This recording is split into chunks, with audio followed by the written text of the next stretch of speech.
She was only meant to survive her first night in Seoul. Instead, she found a man bleeding in an alley, expensive suit, shaking hands, and 3 armed men closing in.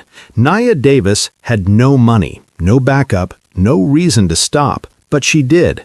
She dragged the stranger into a rusted cargo container and held him there while bullets tore through metal. When the shooting stopped, she disappeared. She never gave her name. He never asked.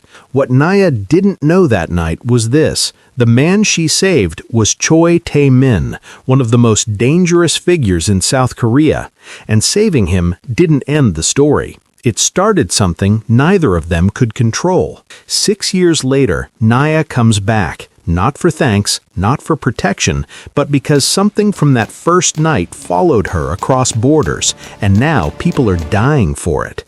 Choi has power, money, an empire built on fear, but none of it helps if the secret is in her head. And the question isn't whether he can trust her, it's whether letting her leave the first time was his biggest mistake. And if you're already hooked, drop an heart emoji to signify that you're loving it so as to encourage me to keep updating these stories. Now let's continue. The rain hammered Seoul's Gangnam district like bullets, each drop exploding against concrete in a rhythm that matched Nia Davis's racing heart. 23 years old, fresh off a 12-hour flight from Atlanta, every possession she owned crammed into 2 battered suitcases, she'd landed in South Korea with $300 and a desperate need for distance from everything she'd left behind. The teaching position at the language academy had fallen through. "We found someone more qualified," the email had said, arriving 2 hours after she'd cleared customs. No job, no backup plan, no return ticket she could afford. Her dark skin glistened under the neon lights as she trudged through the downpour, her curvy frame wrapped in a thin jacket that did nothing against the cold. The GPS on her dying phone had led her down increasingly narrow streets, away from the glittering towers and into the kind of neighborhood where even the streetlights seemed reluctant to shine. That's when she heard it. Gunshots. Not the movie kind, the real kind that crack the air and make your bones vibrate. 3 sharp reports that echoed off buildings and died in the rain. Nia froze. Every instinct screamed at her to run, to find the main road, to pretend she'd heard nothing. But another sound followed, a groan, low and desperate, coming from the alley to her left. "This isn't your problem," she thought. "You don't even speak Korean." But her feet moved anyway, drawn by something she couldn't name. Maybe it was the memory of every time she'd needed help and been ignored. Maybe it was the reckless desperation of having nothing left to lose.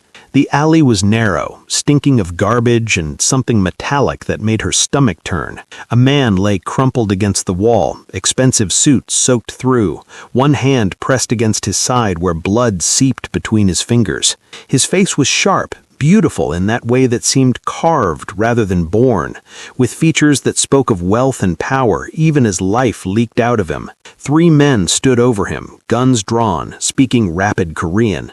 Nia didn't understand the words, but she understood the intent. Execution. The wounded man's eyes found hers, dark, calculating, even in death's shadow. He didn't plead, didn't beg, just watched her with an intensity that made her feel like she could see straight through to her core. "Walk away," reason demanded. "This is how you die in a foreign country." But Nia Davis had been walking away her entire life, from her mother's disappointment, from her ex-boyfriend's control, from every dream that had withered under the weight of other people's expectations. And look where it had gotten her, broke and alone on the other side of the world. Maybe it was time to stop running. She grabbed the nearest thing she could find, a metal pipe, rusted and heavy, and brought it down on the closest gunman's head with every ounce of frustrated rage she'd been carrying across the Pacific. The man dropped. His companion spun, shocked to find a curvy black woman standing in the rain like an avenging angel armed with trash. The moment of surprise was all she needed. "Run!" she screamed at the wounded man, knowing he probably didn't understand English, but hoping tone transcended language. He understood. Despite the bullet in his side, Choi Tae-min moved with a fighter's instinct, rolling behind a dumpster as his would-be killers redirected their attention to this unexpected variable. Bullets sparked off metal. Naya dove, her body hitting pavement hard enough to knock the wind from her lungs. The wounded man's hand found hers, warm, slick with blood, surprisingly steady. He pulled her behind the dumpster, his breath hot against her ear as he whispered something in Korean. His other hand produced a gun from somewhere inside his jacket. Everything became noise and chaos. He fired twice, methodically, and 2 more bodies hit the ground. The third attacker fled into the night, footsteps splashing through puddles and fading into the urban maze. Silence crashed down like a physical weight. Nia's entire body shook, adrenaline making her teeth chatter. She'd never seen death before, not like this, up close, irreversible. The men on the ground weren't moving. Blood mixed with rainwater, creating pink rivers that flowed toward the storm drains. The man beside her was staring at her with an expression she couldn't read. Then he said, in heavily accented but clear English, "You're either very brave or very stupid." "Probably both," Nia managed, her voice shaking. "You're bleeding badly. I've noticed." He tried to stand, made it halfway before his legs gave out. Nia caught him, her arms straining under his weight. He was taller than he'd looked lying down, all lean muscle under that expensive suit. "Hospital?" she asked. "No." The word was absolute. "They'll finish what they started." "Then where?" He looked at her, really looked at her, taking in her drenched hair, her worn clothes, the fierce determination in her brown eyes that had made her pick up that pipe instead of walking away. Something shifted in his expression. "There's a cargo yard 2 blocks east, container 447. Can you get me there?" "I don't even know where I am." "Follow the main road. Turn left at the electronics shop with the blue sign. The yard is behind it." Nia had no reason to trust him. Every instinct she'd developed surviving Atlanta's rougher neighborhoods screamed that this was a mistake. But she'd already committed to the insanity. Might as well see it through. Getting a bleeding man through Seoul's back streets turned out to be easier than expected. The rain provided cover, and the late hour meant few witnesses. The cargo yard was exactly where he'd said, a maze of shipping containers that loomed like metal giants in the darkness. Container 447 was unlocked. Inside, it had been converted into something between a safe house and a bunker.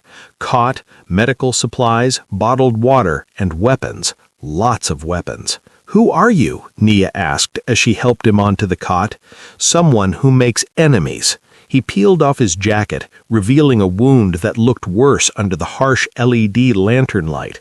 "The bullet went through. That's good."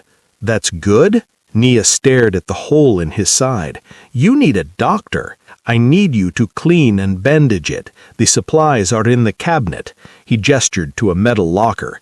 "There's morphine in the top shelf. Take it." "I'm not—" "You saved my life. That makes you a target now, too.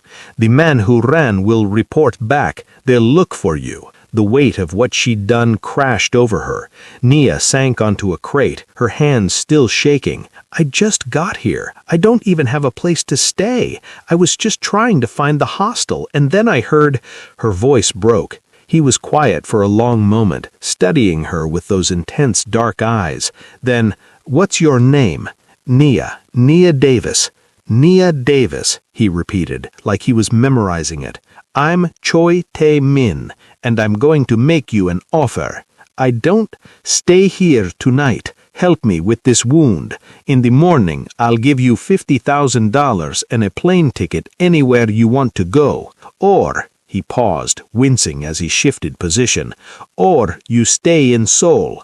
I'll give you an apartment, a job, protection, but you'll forget this night ever happened. Forget you saw me. Forget those men. Forget everything."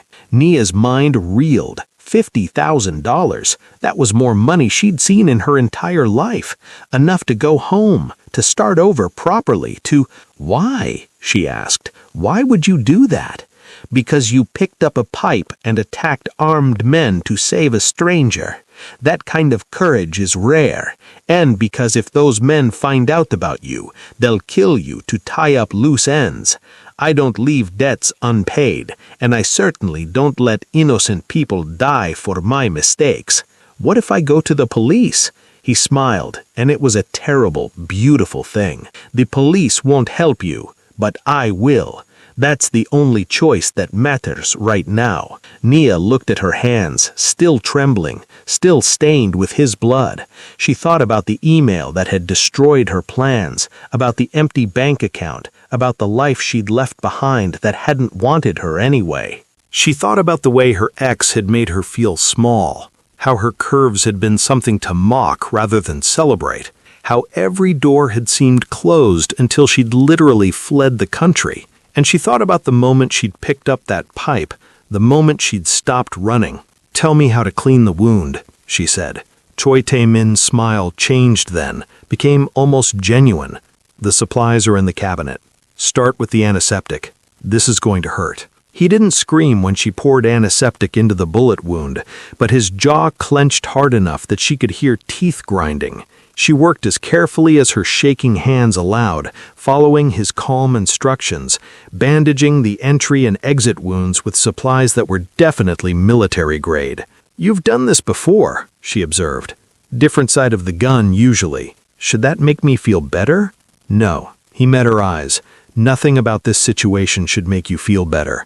But you're alive, and so am I. Sometimes that's the best you can hope for." When she finished, Choi Tae-min lay back on the cot, his face pale but his breathing steady. "There's a bag in the corner with clothes, clean ones, and food in the cooler. Help yourself." Nia did, changing out of her soaked clothes behind a privacy screen that seemed absurdly thoughtful for a secret bunker. The clothes were men's, too large but warm and dry. She found instant noodles and bottled water, her first meal in this strange country consumed while sitting on a crate 3 feet from a man who'd killed 2 people in front of her. "The morning?" she asked. "You'll really let me leave?" "I keep my promises, Nia Davis." His eyes were already closing, exhaustion and blood loss dragging him under. "But think carefully about what you choose. Some nights change everything." He was asleep within minutes, his breathing deep and even despite the wound. Nia sat in the darkness, listening to the rain hammer the container's metal roof, and wondered what the hell she'd gotten herself into. She could take the money and run. $50,000 would solve every problem she had.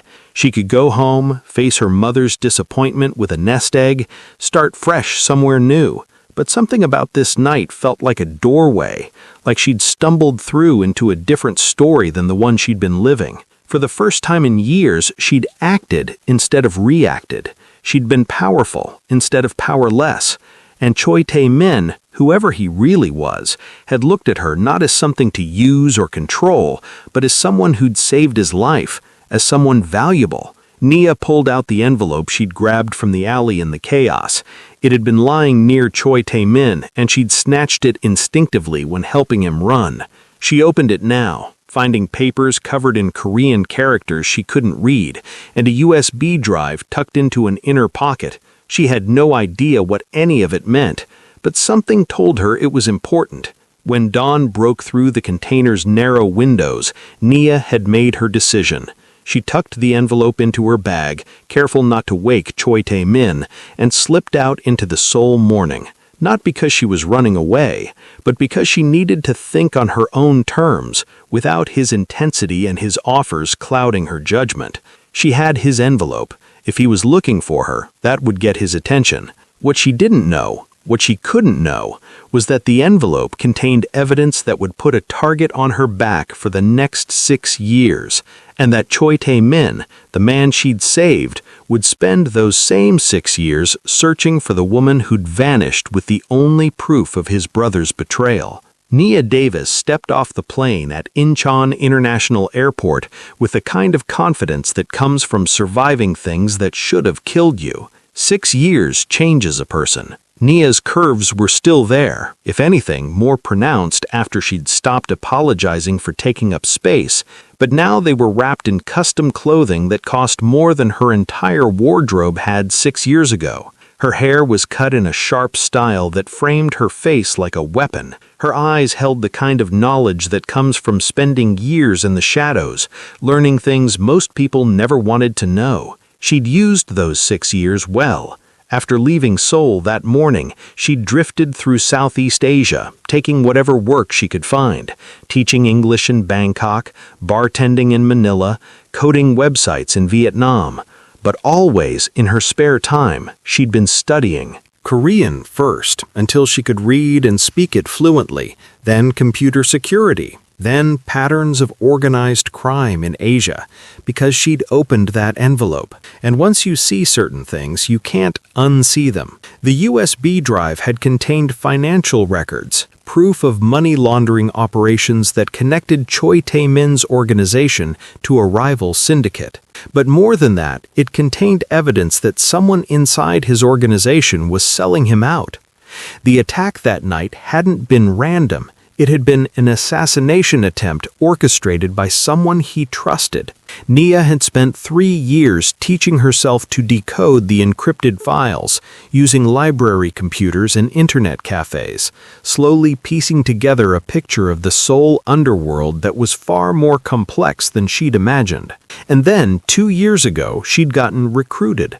The Zeng Group had found her in a Hanoi internet cafe, impressed by her ability to crack encryption systems they'd thought were unbreakable. They'd offered her a job as an information analyst, tracking criminal organizations across Asia. The pay was excellent. The work was dangerous but intellectually challenging, and it gave her access to information about Choi Tae-min's organization, about the war that had erupted in Seoul's underworld after his near assassination, about the bodies that had piled up as he'd hunted for the traitor in his ranks, about how he'd executed every person he thought might have betrayed him, except he'd never found the real culprit, because the real proof was sitting in Nia's apartment in Hong Kong, waiting for the right moment.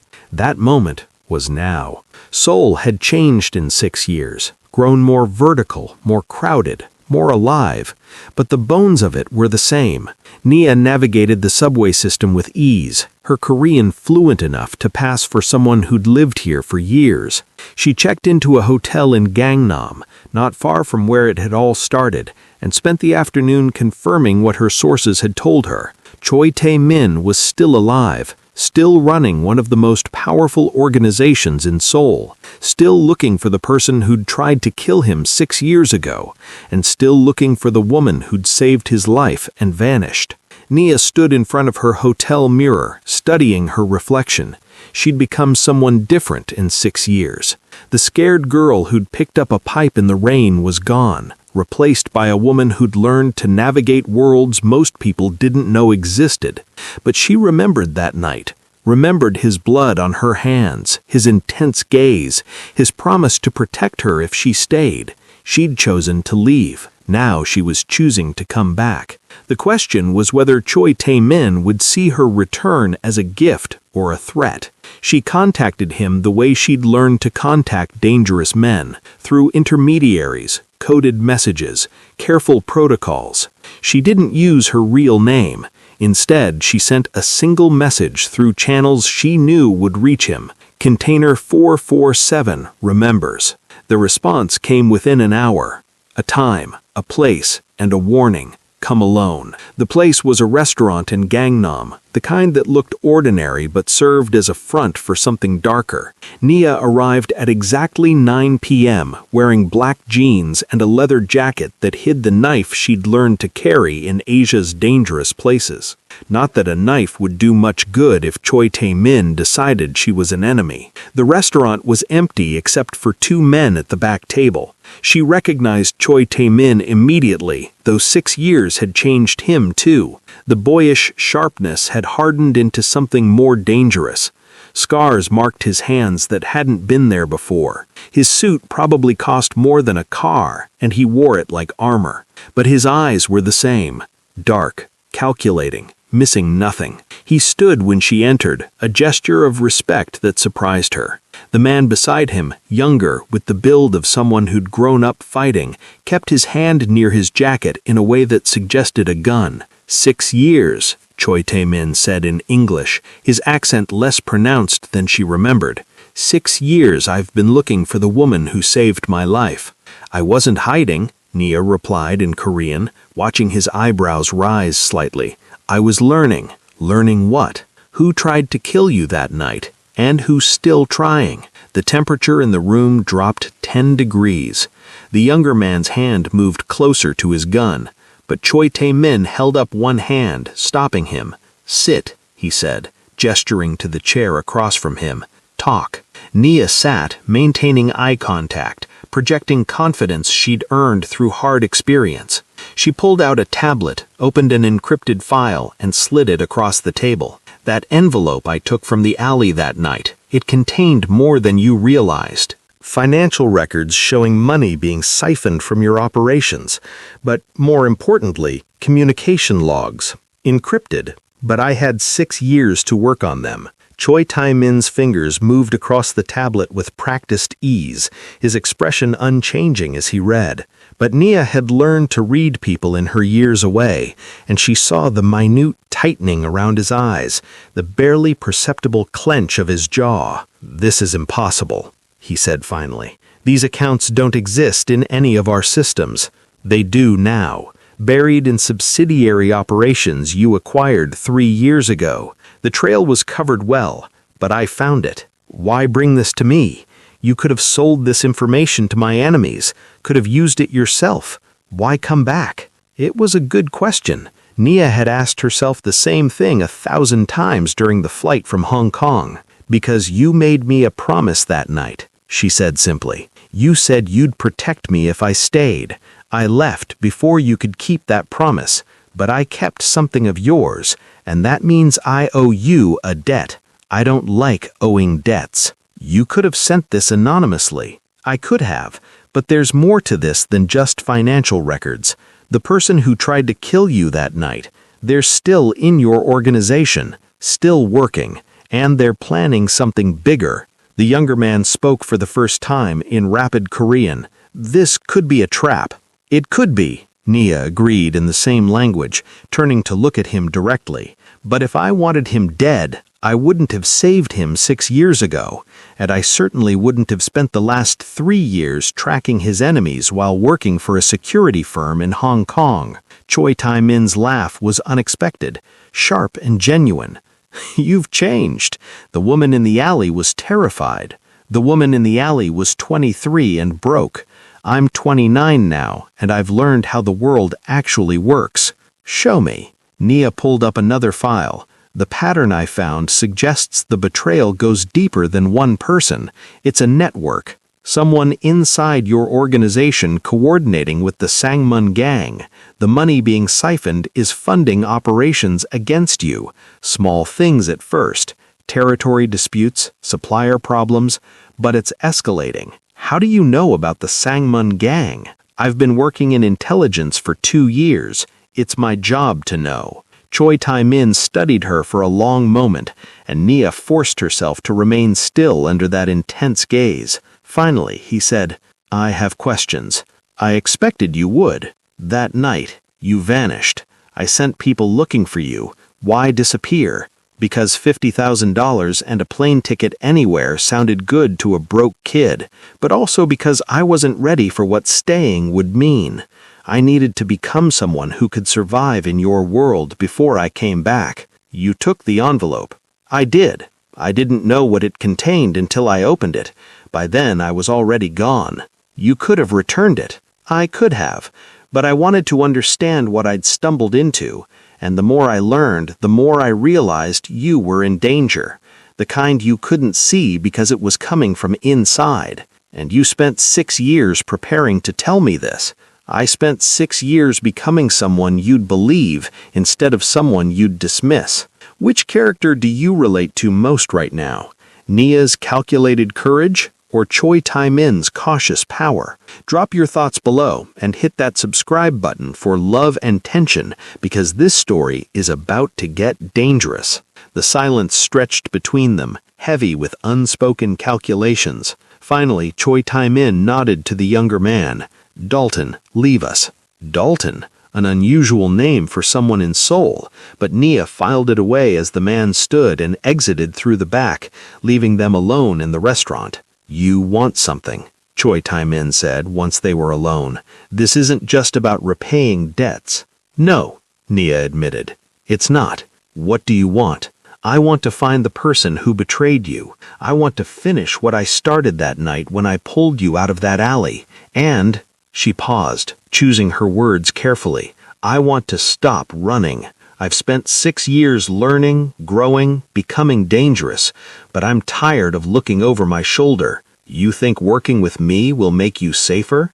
I think the people who tried to kill you that night know I exist. The man who escaped? He saw my face.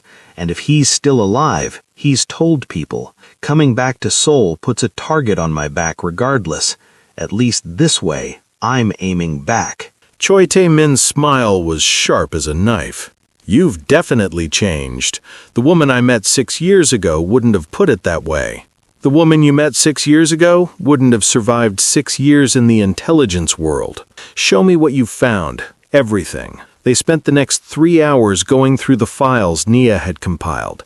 She'd tracked money flows, communication patterns, operational disruptions. She'd identified 5 possible suspects within Choi Tae-min's organization, people with both motive and opportunity to betray him. But there was one name that appeared more often than the others, buried in layers of misdirection. A financial officer who'd been with the organization for 12 years, trusted implicitly, with access to systems that should have been impossible to exploit. "Yang Hwan-sik," Choi Tae-min said, his voice flat. "Impossible. He's been with me since the beginning." "Which makes him perfect," Nia replied. "Think about it. Who else would you trust with your financial operations? Who else could hide money moving in and out without raising flags? The betrayal that cuts deepest comes from those closest to you. If you're wrong, I'm not. Look at the timestamps on the communications. They align perfectly with Yang's travel schedule. Look at the accounts. They're structured exactly like the legitimate ones he manages, just buried deeper. This is someone who knows your systems intimately." Choi Tae-min's fingers drummed on the table, a nervous gesture that seemed out of place on someone so controlled. "If you're right, this changes everything. Yang knows everything. Operations, safe houses, contacts. If he's been feeding information to the Sangmun gang, then they know everything you're planning, which means you can't move against them until you deal with him first." "How?" Nia pulled up one more file. "I have a plan, but you're not going to like it." The plan was simple in concept, deadly in execution. Yang Hwan-sik had been feeding information to the Sangmun gang for 6 years, ever since the night of Choi Tae-min's near assassination. What Nia had discovered through months of painstaking analysis was that Yang wasn't just betraying his boss for money, he was positioning himself to take over once Choi was eliminated. The Sangmun gang was just a tool, a temporary alliance that would be discarded once Yang had consolidated power. "It's ambitious," Choi Tae-min had said when Nia explained her findings.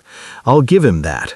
Now, 3 days after Nia's return to Seoul, they were putting her plan into action, and not going to like it had been an understatement. They sat in Choi Tae-min's private office, a place designed to intimidate, all dark wood and carefully displayed symbols of power. Dalton stood by the door, his expression skeptical. 2 other trusted lieutenants, Haruki and Valentina, occupied the other chairs, both studying Nia with the kind of assessment that came from years of survival in dangerous places. "Let me make sure I understand," Valentina said, her Russian accent thick, despite years in Seoul. "You want us to fake boss's death, make Yang think his plan worked, and see who he contacts?" "Essentially, yes," Nia confirmed. She stood at the head of the table with a tablet, projecting data onto the wall screen. "Yang is careful. He's been careful for 6 years, which is why no one caught him. But if he thinks Choi Tae-min is actually dead, he'll have to move fast to consolidate power. That means contacting his allies, moving assets, showing his hand." "It's risky," Haruki said quietly. He was Japanese, smaller than the others, but with a presence that suggested he was more dangerous than he looked. If word gets out that boss is dead, every enemy we have will move against us, which is why the death has to be convincing but contained. We stage an attack, something public enough that Yang believes it, but controlled enough that we manage the information flow. Choi takes a bullet, goes down, gets rushed to a hospital where only Yang and the inner circle know which one. We make it look like he's critical, maybe dying. Yang will think it's his moment. And when he makes contact with the Sangman gang, asked Choi Tae-min, we'll be listening. I've already identified 3 communication methods he uses, 2 encrypted messaging apps and a dead drop location in Itaewon. We monitor all of them. The second he reaches out, we have proof. Dalton spoke up from his position by the door. And if he doesn't take the bait, if he's smart enough to wait, then we've lost nothing except a few days. But he won't wait. He can't. 6 years he's been working towards this. The moment Choi appears vulnerable, he'll move. It's human nature. Valentina leaned back in her chair, studying Nia with new respect. You've thought this through. I've had 6 years to think about what happened that night. This is the only way to draw him out without tipping him off that we know. Choi Tae-min looked at his people. Dalton's skepticism, Valentina's calculating approval, Haruki's quiet consideration. Then his eyes met Nia's, and something passed between them, a recognition of shared risk, of trust being built on unstable ground. We do it tomorrow night, he decided. Valentina, arrange the medical team. I want doctors we control at the hospital, staff who'll play along. Haruki, prepare the security protocols for the safe house where I'll actually be staying. Dalton, you're with me during the staged attack. I need someone who can sell the panic. And me? Nia asked. You're the tech expert. You monitor Yeong's communications. The moment he contacts anyone, I want to know. They spent the rest of the day preparing. Nia set up surveillance on Yeong's digital communications, backdoor access to his encrypted apps. That was delicate work requiring patience she'd developed over years of similar operations. She'd learned her trade from the best intelligence operatives in Asia, and she put every skill to use now. The physical staging was Valentina's domain. She procured blood packs, organized the response team, arranged for the hospital cooperation. Watching her work, Nia understood why Choi Tae-min trusted her. Valentina moved through the logistics of faking an assassination attempt like someone organizing a dinner party, efficient and unbothered by the macabre nature of the task. You've done this before, Nia observed as they worked side by side in the tech room Choi Tae-min had provided. In Vladivostok, I faked my own death twice, Valentina replied, without looking up from the medical supplies she was cataloging. Once to escape the Brodva, once to get close to them again. It's all about commitment to the performance. Do you think this will work? I think you're smart, and your analysis is thorough, but intelligence only takes you so far. At some point, you have to trust your gut.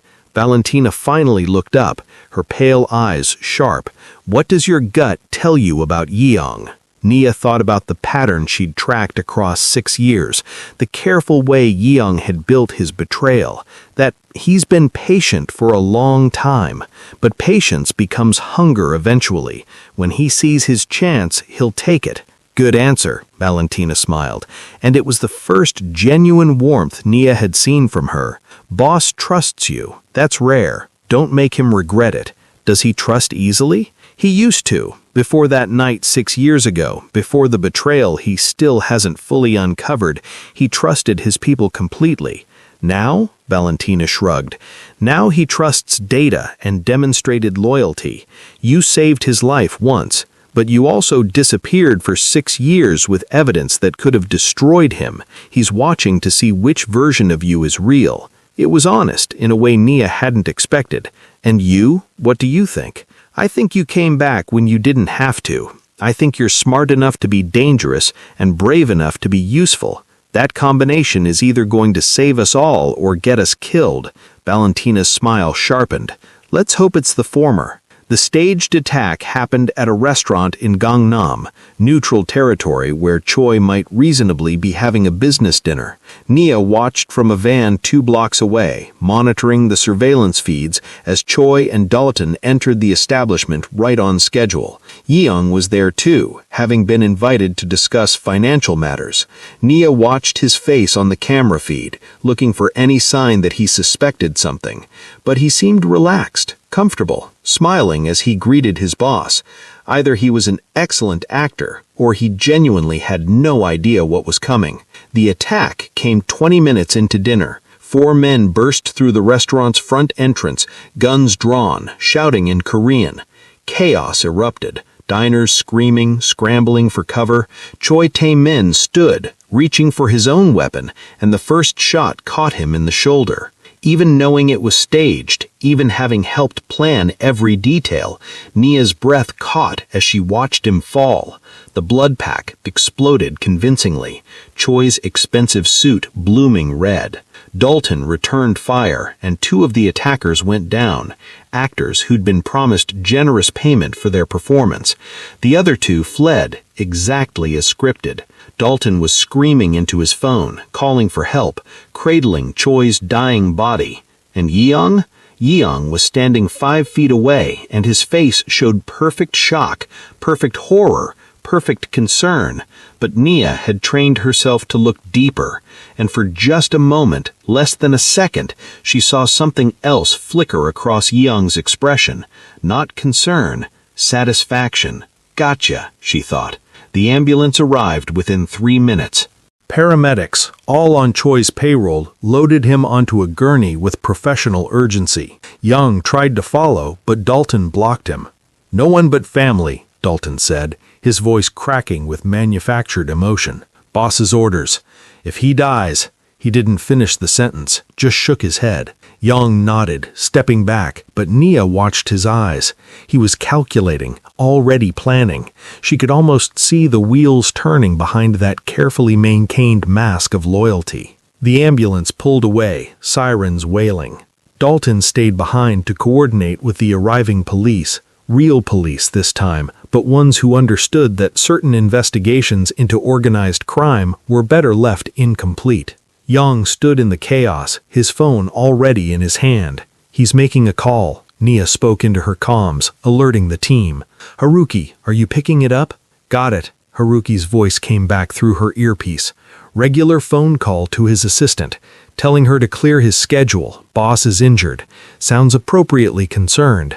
Stay on him. He'll make the real call when he's alone." For 3 hours they watched Young's digital footprint. He went to his apartment, made appropriate calls to other organization members, expressing concern and asking for updates on Choi's condition. He did everything a loyal lieutenant should do. But at 2:17 a.m., alone in his apartment with the lights off, Young pulled out a second phone, one that didn't exist in any official records. "There," Nia breathed, watching the encrypted app activate on her monitoring screen. "He's using the secure line." The message was brief, coded, but Nia had spent months learning Young's patterns. She decoded it in real time. CT down, hospital unknown, moving to phase 3. The response came within minutes. Confirmed. Proceed. And with those 2 words, Yang Hwan-sik condemned himself. "We have him," Nia said into the comms, her voice steady despite the adrenaline surging through her system. "Evidence recorded. He's coordinating with the Songmoon gang." "Copy that," Valentina's voice replied. "Bringing boss out of hiding. Prepare for phase 2. Phase 2 was simpler than phase 1. Confront Young with the evidence and let him explain his way out of 6 years of betrayal. They did it in Choi Tae-min's private office, the same room where they'd planned the operation.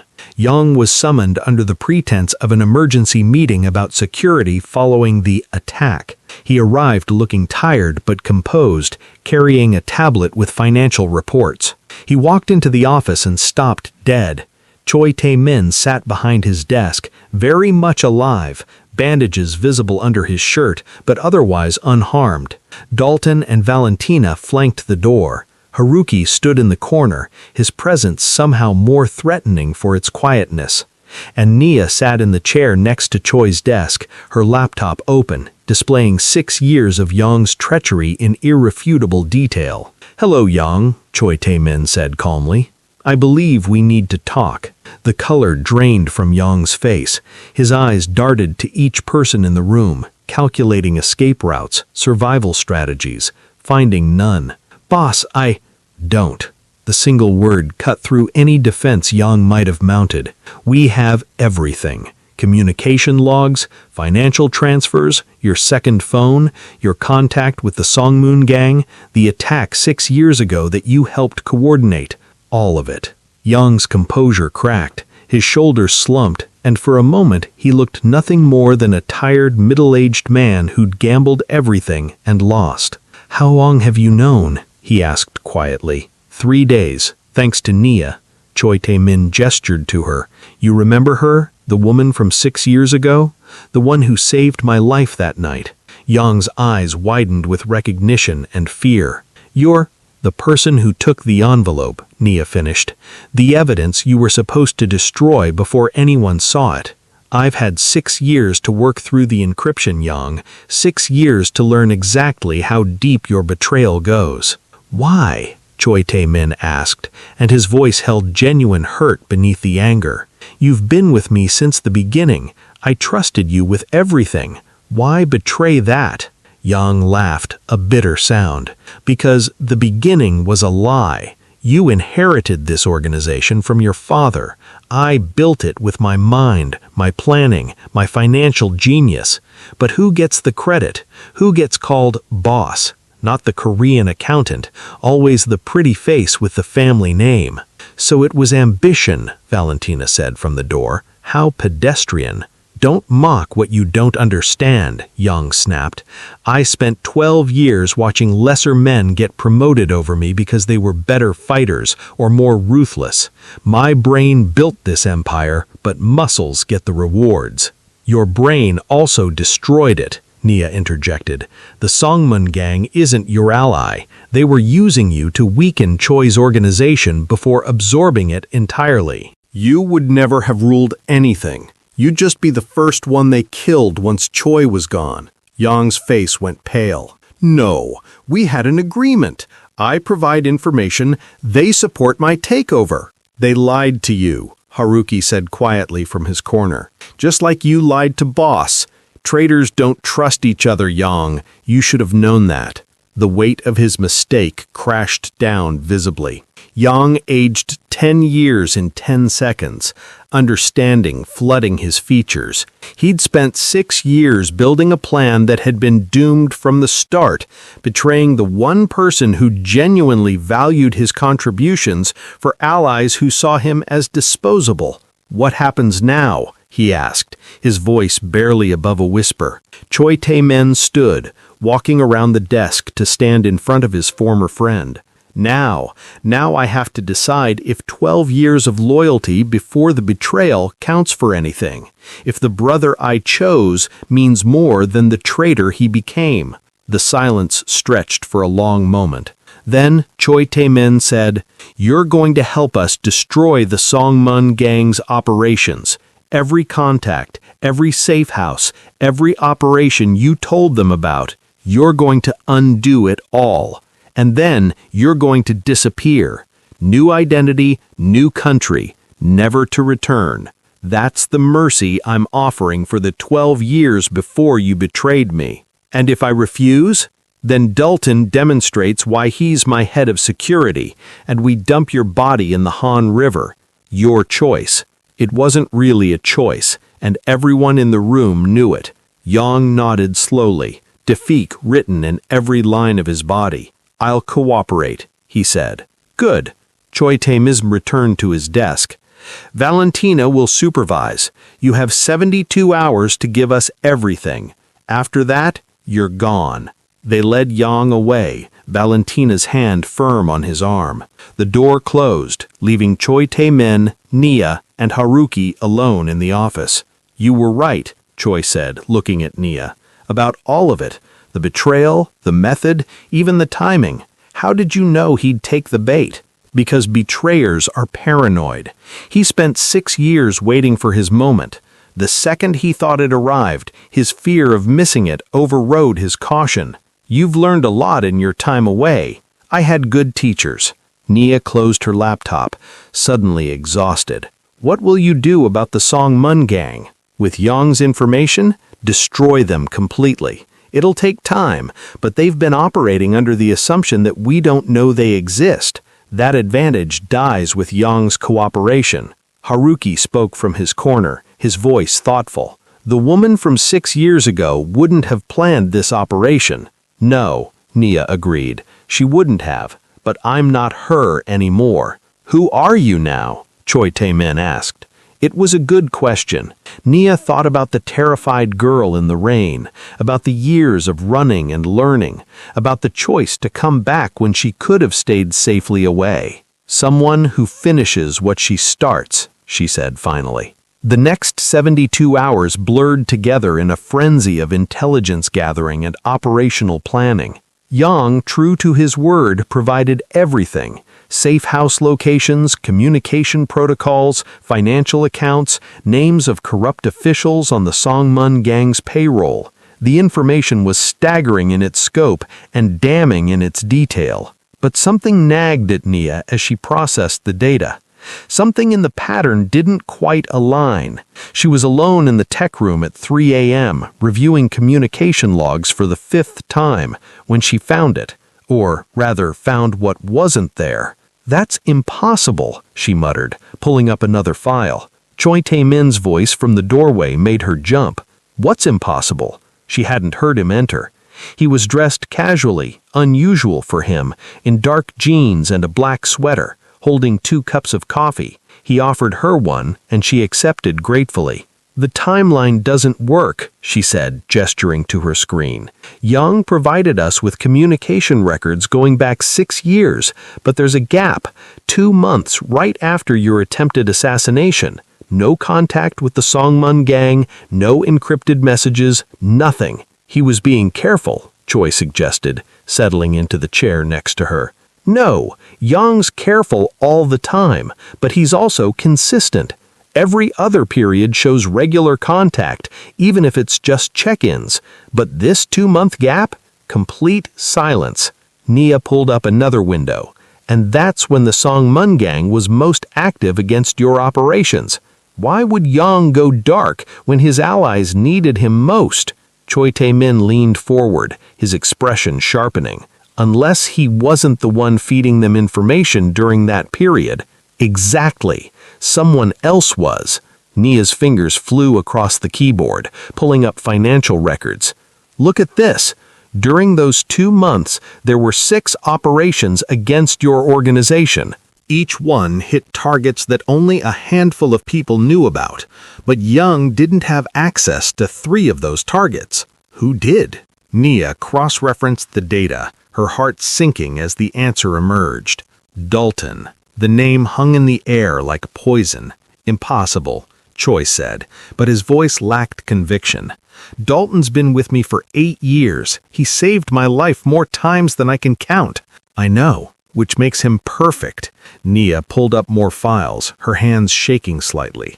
I almost missed it because I was so focused on Yang. But look, these financial transfers during that 2-month gap, they don't match Yang's pattern. Different accounts, different routing, different timing. Someone else was coordinating with the Song Mun gang while Yang was laying low. You're saying Dalton and Yang were working together? No. Nia shook her head, the pieces finally clicking into place. I'm saying they were working against each other, both betraying you, both with different plans, neither knowing about the other. Yang wanted to take over your organization, but Dalton? She pulled up the final piece of evidence. Dalton was hired by the Song Mun gang 8 years ago to get close to you. He's not your lieutenant who turned traitor. He was never yours to begin with. The coffee cup in Choi Tae-min's hand cracked, the porcelain unable to withstand the sudden pressure of his grip. Coffee spread across his desk, but he didn't seem to notice. 8 years, he said quietly. 8 years of trusting him with my life. I'm sorry. Nia said, meaning it. I should have seen it sooner.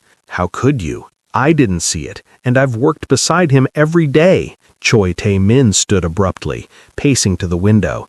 The Seoul skyline glittered in the darkness, oblivious to the revelation occurring in this small room. He saved my life, multiple times. Real situations, real bullets. Why would he do that if he was trying to get me killed? Because you're worth more alive than dead, Nia replied, pulling up more data. Look at the operations he saved you from.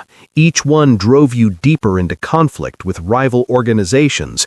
Each one made you more isolated, more dependent on your inner circle. He wasn't protecting you. He was shaping you into exactly the kind of leader the Sangmun gang could eventually destroy. And that night 6 years ago? The one time Dalton wasn't with you. The one time you went somewhere without your security chief. Why? Nia met his eyes. Because he helped set up the ambush. He arranged for you to be alone at that location. The attack was supposed to succeed. What he didn't count on was a random black woman with a pipe interfering. Understanding and rage warred across Choi Tae-min's features. So when I survived, he had to pivot, become the loyal lieutenant, the protector, all while continuing to work against me. Exactly. And when Young started his own betrayal, Dalton probably saw an opportunity. Let Young take the fall, remain trusted, continue his mission. We need to... Choi stopped, his eyes widening. Where's Dalton right now? Nia checked the security feeds. He's supposed to be supervising Young with Valentina. They ran. The holding room where they'd secured Young was 3 floors down. Nia kept pace with Choi Tae-min, despite his longer legs, both of them racing against a possibility too horrible to fully articulate. The door to the holding room stood open. Nia's gun was in her hand. When had she drawn it as they entered? Valentina lay on the floor, unconscious but breathing, a nasty bruise forming on her temple. Young slumped in his chair, throat cut, blood still pooling beneath him. And Dalton? Gone. Call Haruki, Choi Tae-min snapped, kneeling beside Valentina. Medical team, now, and lock down the building.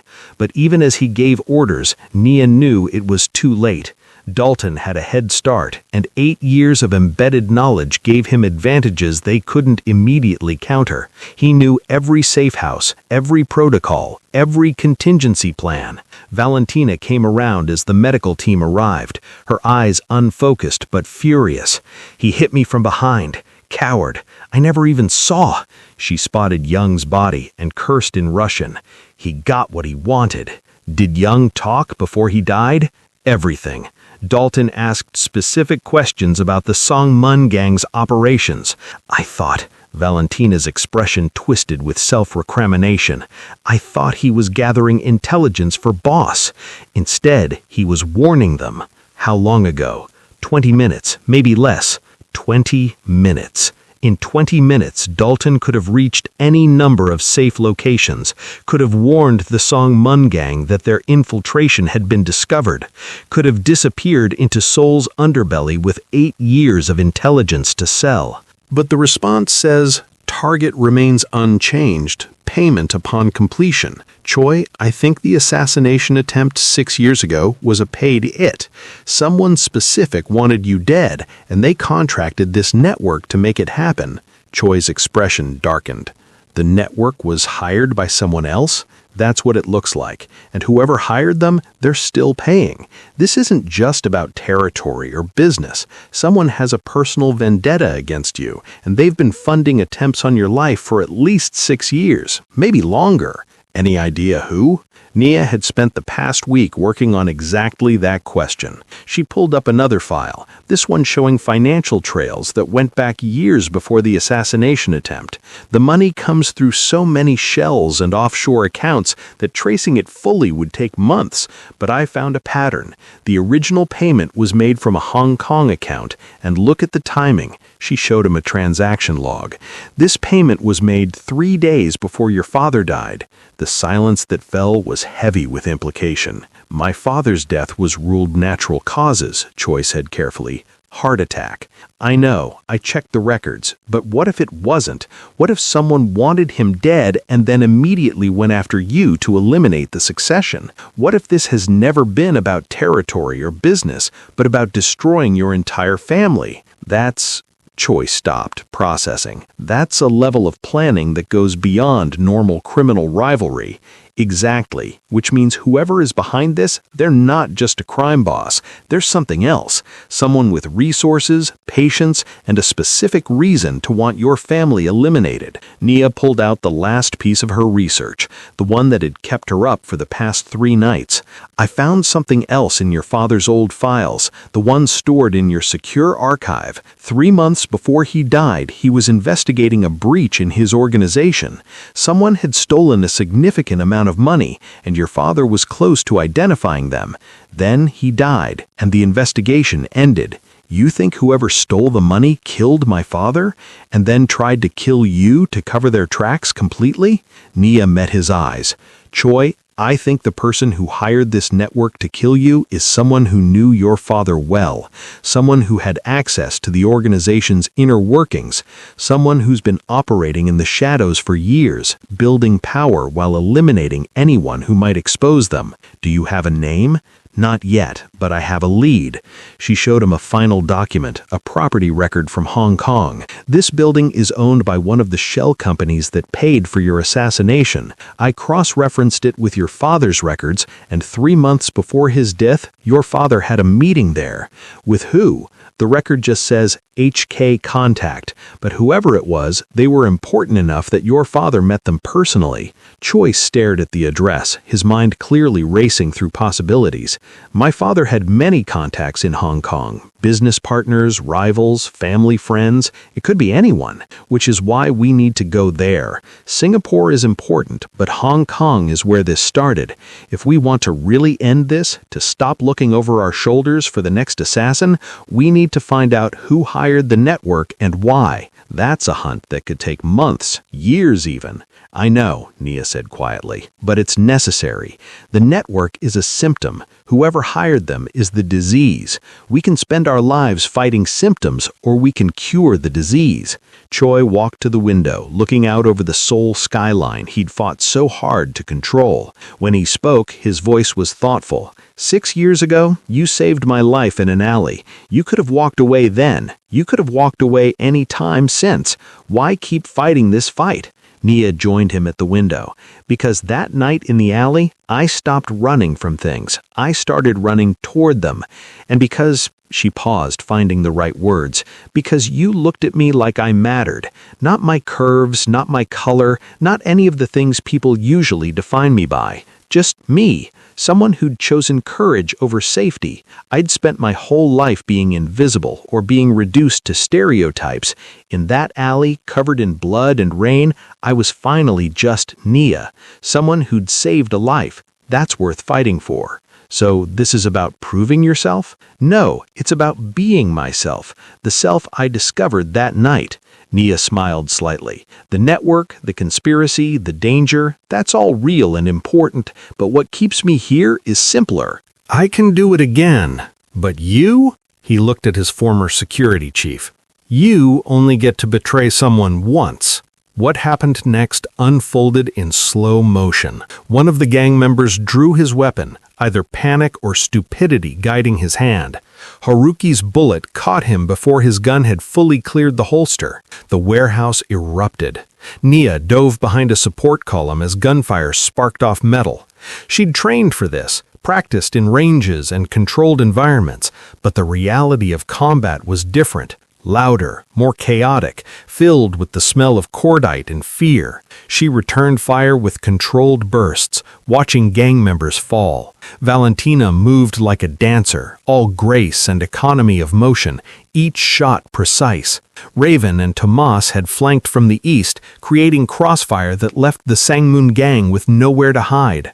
Within 90 seconds, it was over. 5 gang members down, disarmed or surrendered. But Dalton had used the chaos to run. Haruki, secure these prisoners. Choi Tae-min ordered, already moving toward the exit Dalton had taken. Valentina, get that laptop. Nia, with me. They chased Dalton through the warehouse's guts, footsteps echoing off concrete and metal. He had a head start, but was navigating unfamiliar terrain while injured. One of Tomas's shots had clipped his leg, leaving a blood trail they could follow. Nia's heart hammered as they ran, her body moving on instinct and training. This was it. The culmination of 6 years of preparation, of becoming someone who could operate in this world. The scared girl who'd picked up a pipe in the rain couldn't have done this, but the woman she'd become could. They found Dalton on the roof, cornered at the edge with nowhere left to run. The Seoul skyline spread behind him, glittering with indifference to the drama playing out on this forgotten building. 8 years, Dalton said again, breathing hard, his leg bleeding steadily. I spent 8 years earning your trust, building a brotherhood. You know what the worst part is? I actually started to respect you, started to wonder if maybe I'd chosen the wrong side. But you didn't switch sides, Nia observed, her gun steady on his center mass. Respect isn't the same as loyalty. No, Dalton agreed. Loyalty is what got me here. Loyalty to the people who recruited me when I was nothing, who gave me purpose and training and a mission. I'm loyal, boss, just not to you. Choi Tae-min's gun never wavered. Last words? Yeah. Dalton's smile was bitter. That night 6 years ago, I set you up perfectly. Every detail planned, every exit blocked. You should have died in that alley. But she, he gestured to Nia, she threw a pipe and changed everything. One random woman and 8 years of work fell apart. Funny how the world works. Hilarious, Choi said flatly. Nia, step back. But before anyone could move, Dalton's hand went to his jacket. Choi fired twice, center mass, professional and final. Dalton fell backward off the roof's edge, disappearing into the darkness below. They stood in silence for a moment, listening to the distant sound of impact. Check him, Choi ordered. I want confirmation. Nia and Choi descended back through the warehouse, emerging into the alley where Dalton's body lay crumpled on the concrete. Dead, definitively. No last-minute reprieve, no dramatic survival. Just the messy finality of betrayal's price. His jacket, Nia said, kneeling carefully. He was reaching for something. She pulled out what Dalton had been going for. Not a weapon, but a phone. The screen showed a message half-typed. Compromised. Extraction failed. They know. He was warning someone. Even dying, he was trying to complete his mission. Nia scrolled through the phone's recent messages, her expression darkening with each revelation. This goes beyond the Sangmoon gang. Dalton was reporting to someone else, someone higher up in a network that spans multiple countries. How high up? International. Look at these routing protocols. This isn't gang-level organization. This is intelligence service tradecraft. Nia's hands were shaking slightly as the implications hit her. Choi, the Sangmoon gang wasn't using Dalton. They were both being used by something bigger. Back in the warehouse, they secured Dalton's laptop and interrogated the surviving gang members. What emerged was a picture more complex than either Young's ambition or Dalton's betrayal had suggested. The Sangmoon gang had been receiving support from a larger criminal network, one that stretched from Seoul to Hong Kong to Singapore. Dalton had been their operative, inserted years ago with the long-term goal of destabilizing Choi's organization from within. Young's betrayal was independent but convenient, creating additional chaos that served the larger network's purposes. Why target you specifically? Valentina asked as they reviewed the intelligence in Choi's office hours later. But Nia had spent 6 years learning to think like people who operated in shadows, and she'd spent the last week studying every piece of information about Choi Tae-min's organization, including details Dalton couldn't know she'd discovered. The warehouse in Seongdong-gu, she said suddenly. The one listed as abandoned in your records but still drawing power according to the utility records I pulled. That's where he'll go. Choi Tae-min's eyes sharpened. How do you know? Because it's not in any of your official systems. Dalton thinks it's a blind spot, a place you don't know about. But I found it when I was tracking your financial anomalies. Small amounts of money redirected to maintain it, payments buried in legitimate expenses. Nia pulled out her tablet, showing him the location. It's a perfect extraction point, close to the highway, near the river, multiple exit routes. If Dalton's meeting the Songmoon gang anywhere, it's there. Then that's where we go. What would you do in Nia's position? Trust your instincts or play it safe? Comment below and show some love to Love and Tension by hitting that subscribe button. This story isn't over yet. They assembled a team in under 15 minutes. Haruki, two trusted operatives named Raven and Tomas, and Valentina, despite the medical team's protests. Nia found herself armed with more firepower than she'd ever carried, checking and rechecking her weapons with practiced efficiency that came from years of training she'd never expected to use. "You don't have to come," Choi Tae-min said as they loaded into the vehicles. "This is dangerous, and you've already done more than—" "I came back to finish this," Nia interrupted. "That night 6 years ago, I pulled you out of an ambush I didn't understand. Dalton was the architect of that ambush. Now I'm going to help pull him out of whatever hole he's hiding in. This is my fight, too." The warehouse sat in Seoul's industrial district, a hulking concrete structure surrounded by identical buildings that had seen better decades. Lights burned in the upper windows, subtle but visible if you knew to look. Nia had been right. They approached in 2 teams. Choi Tae-min, Haruki, and Raven took the north entrance. Nia went with Valentina and Tomas through the south, moving through shadows with the kind of coordinated silence that spoke to extensive training. The warehouse interior was a maze of rusted machinery and forgotten storage, but voices echoed from the upper level, English and Korean mixing together. Nia gestured to Valentina, who nodded and moved forward to get a visual. They found Dalton on the 2nd floor, surrounded by 5 members of the Songmoon gang. He was in the middle of handing over a laptop, intelligence no doubt, containing everything he'd learned in 8 years embedded in Choi Tae-min's organization. "Complete operational structure," Dalton was saying in English. "Safe houses, financial accounts, weapon caches, everything you need to dismantle what's left of his operation." "And Choi Tae-min?" one of the gang members asked in Korean. "Will be dead within the week once you have this information. He trusts almost no one now. Isolated leaders make easy targets." "You've done well," another gang member said. "The money has been transferred. Your new identity papers are ready. You'll be in Thailand by tomorrow night." Dalton smiled. 8 years of playing loyal dog, worth every second to see his empire fall. That's when Choi Tae-min stepped out of the shadows, gun raised, his entire team materializing around the perimeter like ghosts.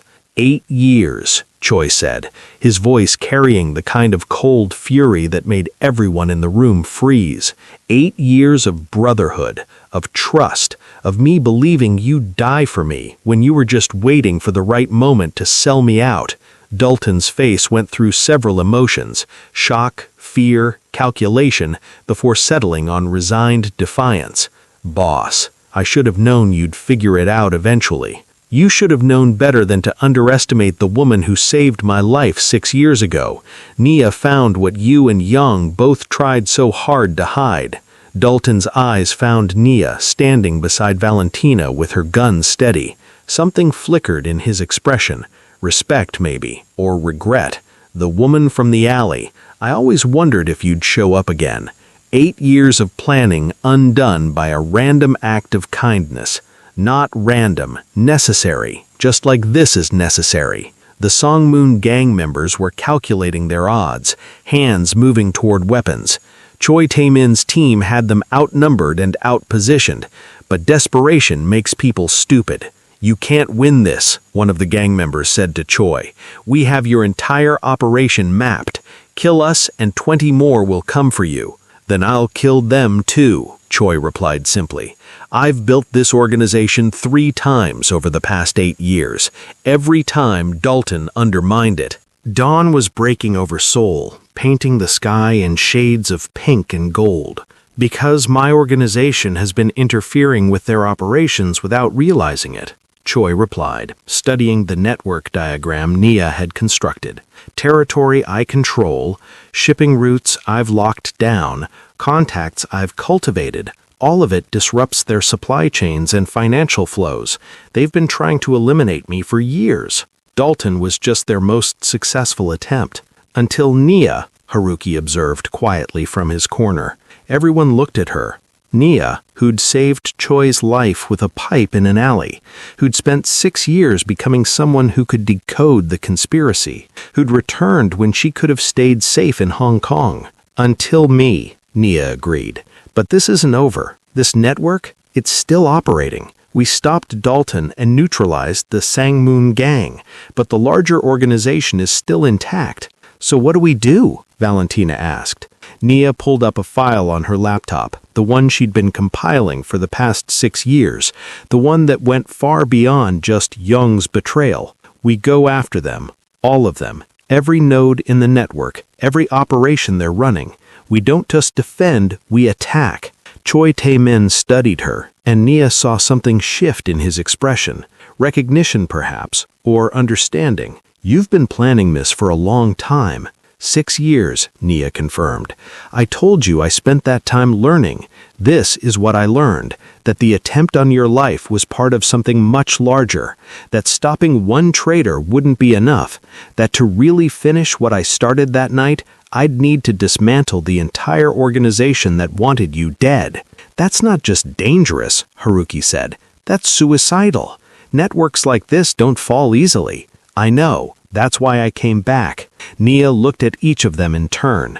I can't do it alone, but together, we have the intelligence, the resources, and the motivation. We can hurt them in ways they won't see coming. You're talking about war, Valentina observed. I'm talking about survival, Nia corrected, because they're not going to stop. Dalton failed, but they'll send others. Eventually, one of them will succeed unless we strike first. The room fell silent as everyone processed the magnitude of what Nia was proposing. Not just revenge, not just defense, but an active campaign against an organization that had operated in the shadows for years. Finally, Choi Tae-min spoke. Tell us your plan. 3 weeks later, Nia stood in Choi Tae-min's private office, spreading documents across his desk with the kind of confidence that had become second nature. They'd spent those weeks systematically dismantling the Sangmoon gang's operations, using intelligence from Dalton's laptop and the captured gang members to strike at safe houses, financial operations, and supply routes. The larger network had gone quiet, pulling back to assess the damage, but Nia knew it was temporary. Predators didn't abandon hunting grounds, they just changed tactics. We hurt them, Choi said, reviewing the latest reports. 12 operations disrupted, millions in assets seized, but they're adapting. Of course they are, Nia replied. Organizations like this survive because they're flexible, but we're learning their patterns. She pulled up a map on her tablet, showing movement of money and resources across East Asia. Look at this. 3 days ago, they started redirecting funds through Singapore. That means they're planning something there. How can you tell? Because this isn't operational funding, it's setup money. Bribes, equipment purchases, establishing infrastructure. They're moving into new territory or launching a major operation. Haruki, who'd been silent until now, leaned forward. If they're focusing on Singapore, that means they're expecting heat here to continue. They're not giving up on Seoul, just diversifying, which gives us an opportunity, Valentina added. Hit them in Singapore before they're fully established. Cut off the expansion before it starts. That would require going international, Choi observed, leaving Seoul, operating in unfamiliar territory against an enemy that knows we're coming. Yes, Nia said simply. It's risky, but waiting for them to establish a Singapore operation and then fighting a two-front war is riskier. The discussion continued for another hour, mapping strategies and contingencies, but throughout it, Nia felt the weight of something she'd found in Dalton's final communications, something she hadn't shared yet because she wasn't sure what it meant. When the others had left and only she and Choi remained, she pulled it up on her screen. There's something else, something in Dalton's messages that doesn't fit the pattern. Show me. Nia pulled up an encrypted communication, one she'd only managed to partially decode. Dalton received this 2 months ago. Most of it's about standard operational updates, but this section, she highlighted a passage. He references the original contract and asks if it's still active after all this time. What contract? I don't know. I finally like who I am, and she doesn't run from unfinished business. Choi turned to face her, and Nia saw something in his expression that made her breath catch. Not romance, they'd both lived too hard for fairy tale endings, but respect, recognition, the kind of partnership that came from surviving impossible things together. Hong Kong, he decided. We'll take a small team. Valentina, Haruki, and Raven. We investigate quietly, trace the connections, and find our phantom contractor. And if they're as dangerous as I think, then we deal with them the same way we dealt with Young and Dalton. Carefully, thoroughly, and permanently. His smile was sharp. You've taught me that some fights require patience, but you've also taught me that patience without action is just waiting to die. They spent the next 2 days preparing. Nia compiled everything she'd learned into a secure database, encrypted 6 ways and backed up across multiple secure servers. If something happened to her, the information would survive. The truth would survive. On her last night in Seoul before leaving for Hong Kong, Nia returned to the alley where it had all started. It looked different now. Cleaner somehow. The garbage had been cleared, the graffiti painted over, but the bones of it remained. The narrow walls, the dumpster that had sheltered them, the pavement where blood had mixed with rain. She stood where she'd picked up that pipe, remembering the girl who'd been so afraid and so desperate that courage had become her only option. Thank you, she whispered to that girl, for being brave when it mattered. Talking to yourself? Choi's voice came from the alley entrance. He'd followed her, she realized. Or maybe he'd known she'd come here. Saying goodbye to who I was, before Hong Kong changes me again. You think it will? Everything changes us. The question is whether we choose the change or it chooses us. She turned to face him. That night, change chose me. I picked up a pipe because I couldn't walk away. Now I'm choosing to see this through. That's different. Better? Stronger, Nia said. Better is subjective, but stronger I can prove. They stood in the alley where their paths had first crossed, 2 people who'd been shaped by violence and betrayal into something harder, sharper, more dangerous. Tomorrow they'd fly to Hong Kong to hunt a ghost who'd been orchestrating murders for years. They'd risk everything chasing answers that might destroy them. But tonight, in this alley, they were just 2 people who'd survived things that should have killed them. Whatever we find in Hong Kong, Choi said quietly, whatever truth we uncover, it won't be simple. I've learned that truth rarely is, Nia replied, but I'd rather die chasing a complex truth than live with a comfortable lie. No dying, Choi said firmly. I still owe you for saving my life. You've saved mine plenty since I came back. Then we're even, which means everything from here is a choice, not an obligation. Nia considered that. I choose to see this through, not because I owe you, but because 6 years ago, someone tried to kill you for a reason, and reasons like that don't die just because the assassins fail. They fester, they grow, they become worse. So we cut them out at the root. We try, Nia corrected. But Choi, even if we find who hired the network, even if we eliminate them, this won't end cleanly. People like this have contingencies, backup plans, allies who will seek revenge. This is the beginning of something, not the end. I know, he smiled, and it was almost sad. But at least we'll face it together. That's more than I had 6 years ago when I was bleeding in this alley. They left the alley as dawn broke over Seoul. two silhouettes disappearing into the city's awakening streets. 48 hours later, Hong Kong International Airport. The heat hit them first, oppressive, humid, nothing like Seoul's crisp air. Nia adjusted her bag and scanned the terminal, professional instincts taking over.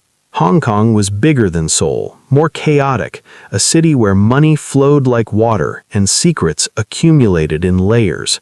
Somewhere in this city was the person who'd tried to have Choi's father killed, who'd orchestrated the assassination attempt 6 years ago, who'd been funding a criminal network's operations for years, and Nia was going to find them. The address from the property records? Tomorrow, Choi decided. Tonight we rest, gather intelligence, confirm our local contacts. We move carefully. Whoever we're hunting has had years to establish themselves here. We won't get a second chance if we tip them off. They checked into a hotel in Central, rooms booked under aliases, paying cash to avoid electronic trails. Nia immediately set up her equipment, laptop, encrypted communications, access to databases she'd cultivated during her intelligence work. Within 2 hours, she had a clearer picture of the property from the records. It's a legitimate office building, she reported to the team gathered in Choi's suite. Corporate floors, high-end law firms, and financial consultants. The shell company owns the entire 15th floor, but according to public records, it's leased to something called Phoenix Consulting. What does Phoenix Consulting do? Haruki asked. On paper, business development and strategic planning. In reality, Nia pulled up more files. I can't find any actual business operations. No clients, no projects, no public presence beyond a basic website. It's a front. For what? That's what we need to find out. Nia showed them building schematics she'd acquired.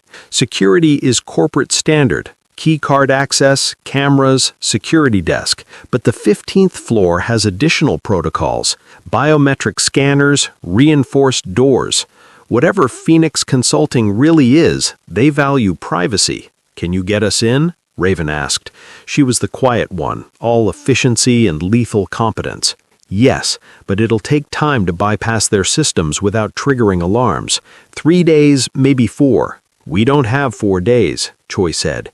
If Dalton's last message reached anyone, the network knows we're actively hunting them. They'll be taking precautions. Then we go in the old-fashioned way, Valentina suggested. Walk through the front door during business hours, pretend to have an appointment, get to the 15th floor before anyone realizes we're not supposed to be there. It was risky, but everything about this mission was risky. They spent the rest of the evening preparing, rehearsing cover stories, studying the building's layout until they could navigate it blind. The next morning, dressed in business attire that made them look like any other Hong Kong professionals, they entered the building at 9:47 a.m. Nia and Choi went first, walking with the confident purposefulness of people who belonged. The security desk barely glanced at them as they headed for the elevators. 15th floor. The doors opened onto a corridor that was eerily quiet compared to the bustling lobbies they'd passed through.